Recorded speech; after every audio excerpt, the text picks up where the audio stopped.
Hey guys, I'm here in Berlin and I'm standing beside one of the most beautiful electric bikes I think I've seen in a very long time. It's a Novus, and we have the person who has given birth to this beautiful baby. So listen, Rene, where are you going to take us today in this beautiful city? Charlie, today we're going to do for a little tour here through Berlin, see some iconic landmarks, and later on I tell you more about the Novos.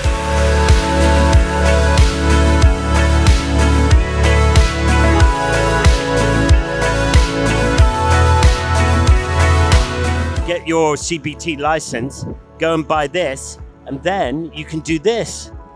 That's the cool thing. It's still underneath the 125cc class, and you are one of the first ones riding an actually a customer bike. Oh right! Oh my God! That just don't put that pressure on me. See, the Novos, I hope you can realize that directly, is a lightweight vehicle. Yeah. It's all about agility. And what we have done is we combined the agility of a scooter with a super low center of gravity, but with the big wheels of a motorbike. But this is not classed as a bicycle, is it? It's classed as a motorcycle. Exactly. We call it light bike as being something in between e-bike and motorbike. It's not supposed to be either or the other. We're really trying to connect the advantages from both sides. Having the agility of a scooter, the ease of use of an e-bike, and then the performance of a medium-sized motorbike, but without the need of having a proper motorbike license. Tell me the story a little bit of how you ended up sitting on one of these Novus bikes. I come from a small town in central Germany. The first thing you do when you're 16 is you do the driver's license for the lightweight vehicles. And the second thing you do is to customize everything. At that time I realized, oh my God, you can create a product, an individual product on your own. So I decided to study industrial design and car design at university, and there was the chance to create an own vehicle because there was a project for my master degree, like lightweight future mobility. And this was the time when the first e-bikes came on the market. We set ourselves the goal to create the coolest lightweight vehicle we can imagine, because as a designer, your job is to create something people do not know that they will want to have it somewhere in the future. We did the prototype, and I thought this can't be that difficult, maybe 6 months or so. Took me 7 years. 7 years to build it. I had a little workshop in my living room, and there we did do the carbon fiber works. We blasted and sanded all the carbon parts and the metal parts, and it took us years because it always went wrong. We tried to do it on our own, but something always went wrong. It took me 6-7 years. And actually done when it was ready, the first one was ready. I was at that time working as a car designer. Then we thought, okay, what are we going to do with that? Because it wasn't a motorbike and it was an e-bike. So we showed it then on the CES in Las Vegas. This is the biggest consumer electronics show in the world. The story is, at the second day, the secretary of Elon Musk called me and said, okay, they had seen it and they wanted to buy the prototype. I wasn't prepared for that, to be honest. But I felt that if I give it away now, it's gonna be the end of the project. Yeah. And then I actually just did quit my job. They have very good handling. It's very nice. It's pretty nippy, even in base. Maybe we can switch now to the super mode. If you let loose the throttle, it should break you down. Yeah. Quite on its own. Woo! That's very nice. I suppose with an electric bike, it always has 100% power weighting, whereas a conventional combustion engine, it needs to build up to its power. For a non-rider, it's so important that it always feels comfortable, never intimidating. Yes, there is the performance if you're looking for, but it's not just about the performance. It's more about the ease of use, the daily use. For me, it's more about the access to power than power on its own. I've got it onto engine braking 3, and that's fantastic. That's quite a lot, yeah. Yeah, you'd never have to in town. That's marvelous. You can actually drive with one hand. We started from scratch. Things just take time. It would be possible to do it much faster if you're fully funded from the beginning, if you have all the knowledge, but we need to learn and teach ourselves. And maybe that's the reason why it looks different, because we haven't been motorcycle designers and engineers from the beginning. I was a car designer. This is the strongest hub wheel engine in this class, and we had to engineer this from scratch because there was nothing on the market. Let's switch to God mode if you want. Just wanted to show you the different characters of the Novos. For a beginner, perfectly fine. And it's also fun for somebody who's used to much more performance than that. Wow. Very impressive.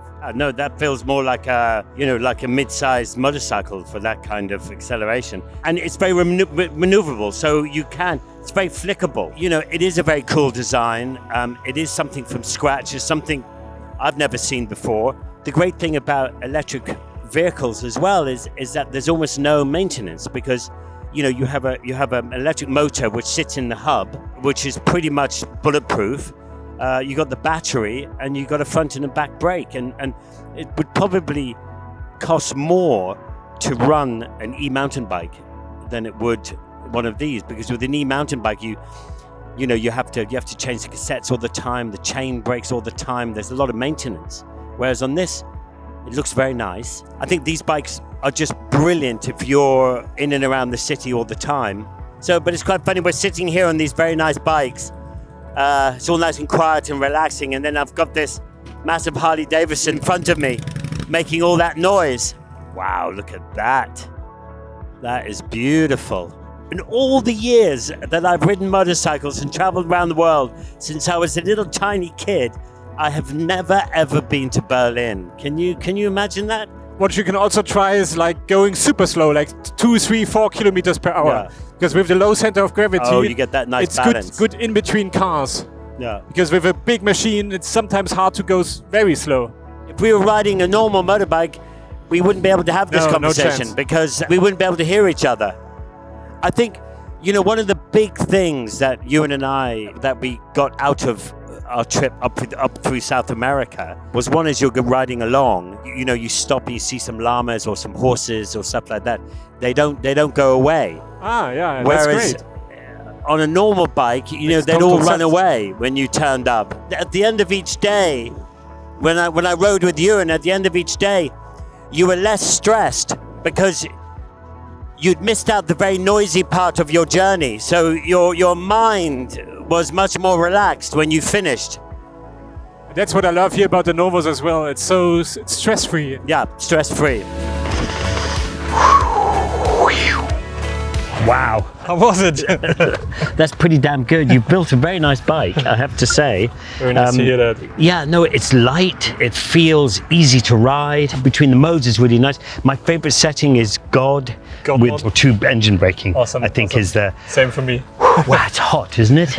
It is, yeah. Yeah. But the good thing is it's not going to get even hotter due to not having an internal combustion engine. Yeah, why this particular design? Because it doesn't look easy to make. Actually, there's quite an effort behind, and if I can show you, it is deeply inspired also by e-bikes, because when we started with the project, the first e-bikes came on the market, and at that time, most of them had hub wheel engines. Yeah. And this has some advantages. For example, you can have the battery much lower. If you have a central engine, your battery cannot be here.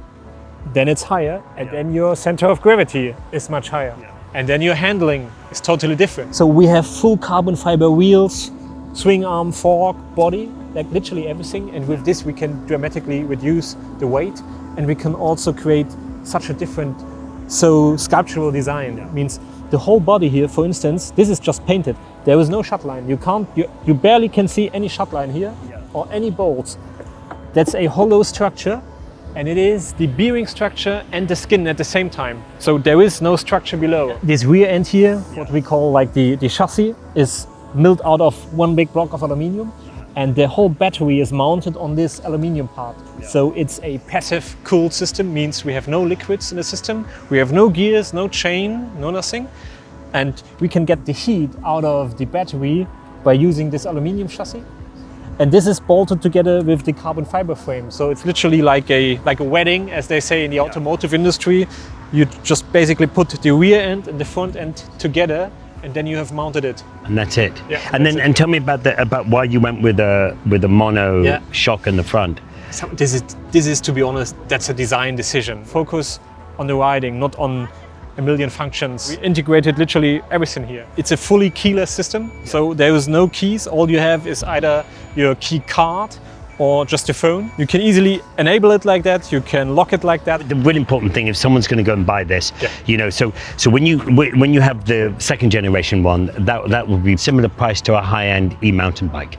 I suppose. Something like that, something like that. So for now, the Novus 1 is a limited founders edition, but we're gonna release next year the Novus 2, and this will be based on the same drivetrain, but without the carbon fiber works. Right, With this okay. we can halve the price. If I want to ride a motorbike, I don't have a bike license. This is something potentially I can ride. I would say that's the coolest thing about it. Only needs the car license in many countries like Spain, Italy, France. It's fully integrated in the car license because officially it's like a 125cc machine. When I rode this, and it has 3 settings, base, super, and God. And I think when you put the God mode in, you are holding on and thinking, oh my God. But it's great, so if you're a beginner, you can put it in base, and there's nothing that will shock you. It's got beautiful acceleration, but it's safe, isn't it?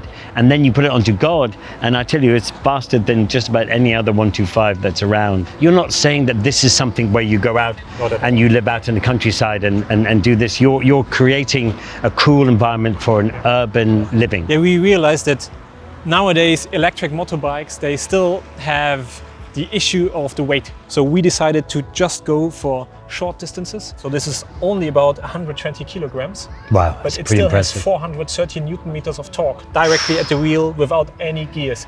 And this is enough to lift up the front wheel, as I've seen you doing it. I would never do it. That was on a private road, just saying. And if you're living in urban and traveling in urban, it really is a potentially fantastic bike to buy, really. And listen, thank you for letting me have a look, and thank you for showing me Berlin. I think you've got a nice little niche market there, so yeah, well done. We tried our best.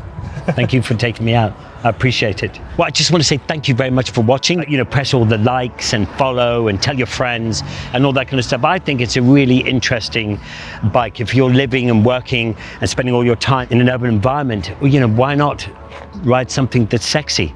You know, potentially the same price as an e-mountain bike.